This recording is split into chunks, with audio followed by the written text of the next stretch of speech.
welcome to part 2 of the Natural Edge Ash Vase.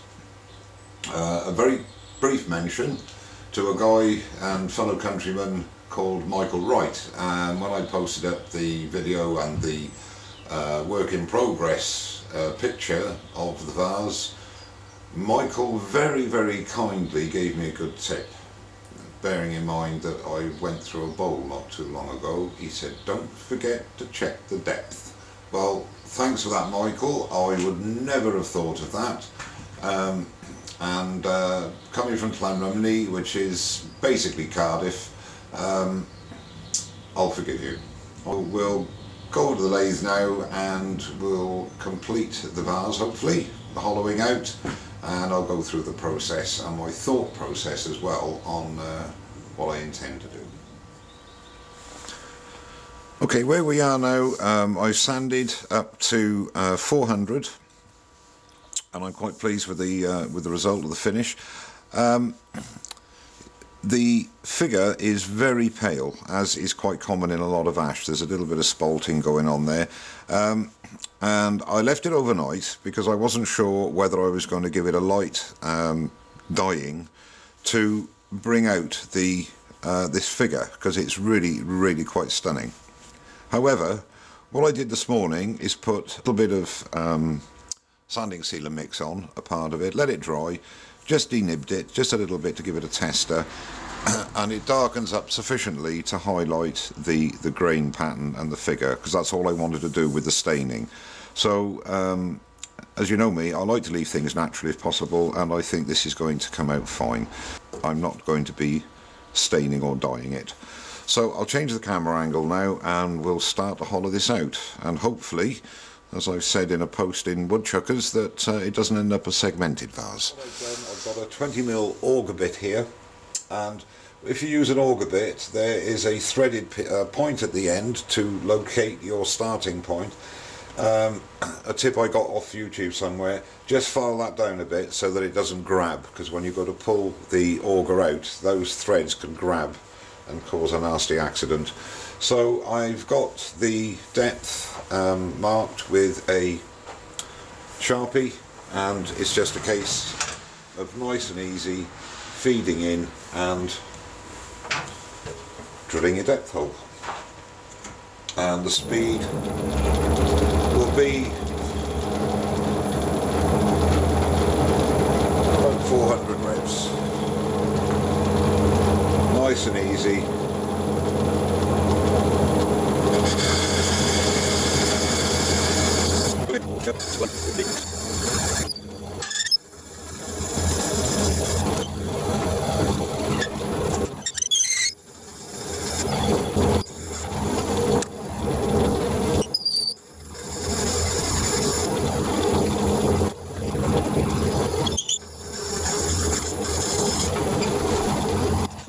Okay, so that's the hole drilled. One word of advice for any new turners doing this: always hold on to your Jacob's chuck. Although because it's a Morse taper, I haven't got a thread on the back of it to secure it into the quill so that it doesn't move. So always hold it, because it's going to want to come away from the quill. So just a word of warning, hold that, especially when you're doing a deep dish. For the hollowing, I'm using the Paul Crabtree's Hollowing King, the HK 75A, which is the biggest one I've got, which should very nicely do the job. So I'll stop talking now and we'll start hollowing.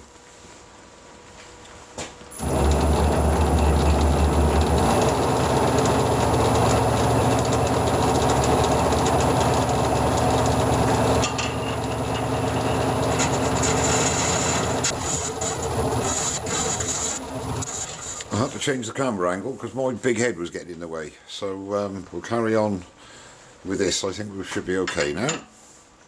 One thing to be mindful if you do have the Hollowing King and you're using it with a steady rest, obviously as you go deeper you've got to be careful that the outrigger doesn't foul the rim. of your steady rest, but you can alter the angle of the cutter as you go down so that you are actually missing it. Okay.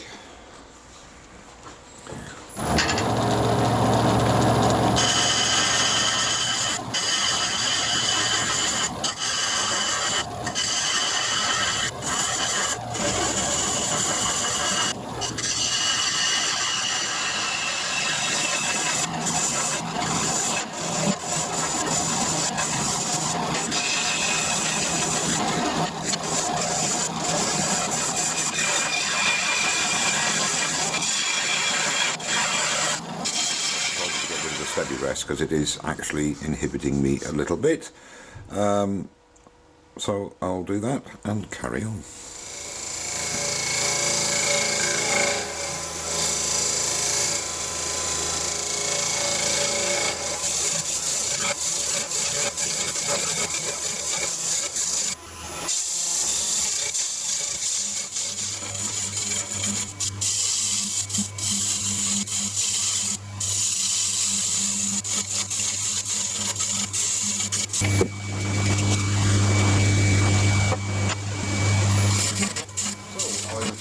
Completed the hollowing and sanded up to 400.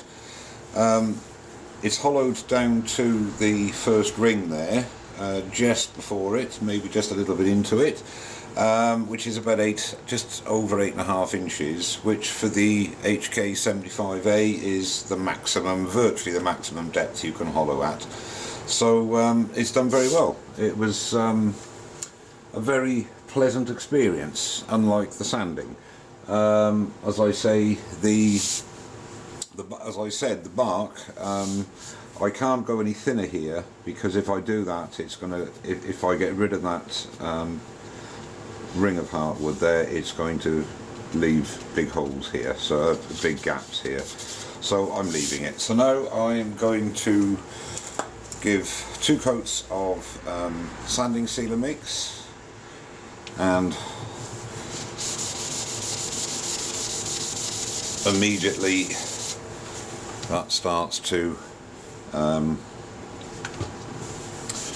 out the grain, and a bit easier here to use a paintbrush to get it on rather than a paper towel. Get it into all the corners to denib, and then I'll apply one more coat of sanding sealer mix, and then denib again, and then I'll come back when I'm putting the wax on. Okay, so I've denibbed that now with 400 grit, which was the last grit that I used. Now I'm going to apply the Hampshire sheen by hand, and I'm using what we call here in the UK a J-cloth. I'm not using a paper towel because with the inclusions and that, bits of paper are going to get stuck in there. But the J-cloth is a little bit stronger, but it still breaks easily, so it's much safer than using an ordinary cloth. So I'm going to put a good coat of Hampshire sheen by hand, put the second coat of Hampshire sheen on, and I'm just about to buff it out.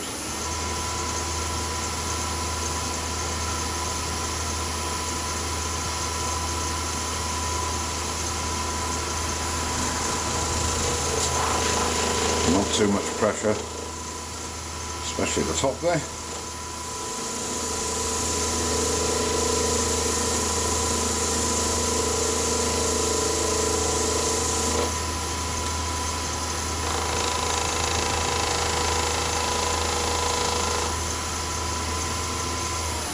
And that's it.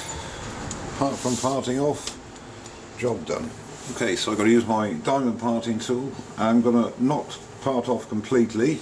I'm going to finish off with the saw, but make sure, as seasoned tuners will know, when you part off something that's going to stand on the table, to make the cut slightly concave, so it sits on the rim.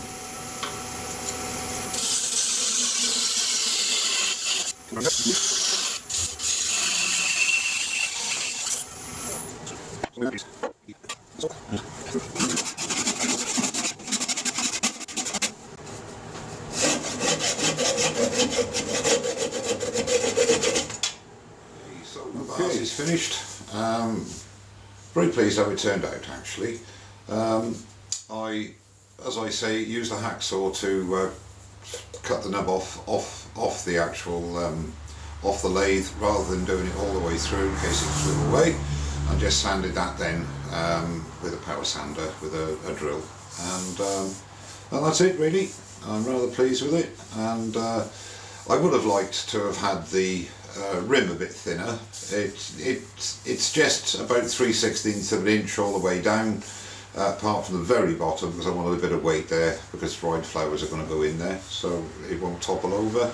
All in all, not a bad bit of wood and a nice finish from the Hampshire sheen. So I'll put a couple of photographs up at the end. So thanks very much for watching, and don't forget to subscribe, and I'll see you very soon. Cheers now.